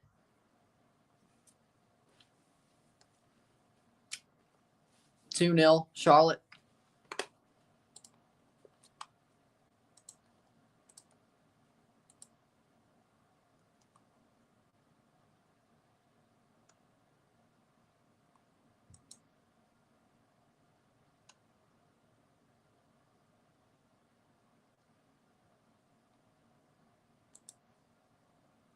Hmm. 30 seconds. Club America wins 3-1 tonight. That's your prediction? I think you're probably on the money there. But we'll find out. We'll be back in an hour for that game. I will review this game as quickly as I can, but yeah. Could have, but again, I think he probably expected it. And it's full time. 2-0 Charlotte. What a joke. With that being said, if you like this video, like it, share, subscribe. You know what it is. Tell your friends. Hit that like button. Hit that subscribe button. Hit that bell notification on subscribe. Send some chats on the live streams. Comment on this video. Put this in playlist. Share with friends and family. All that great stuff. I will see you within the hour for the review. And as the review's coming up, I'll be live for America, LAFC America playoff. So there you go. Honestly, yes. Should somebody throw jerseys? We'll see. Oh, Forge is playing Calvary right now. Or at least.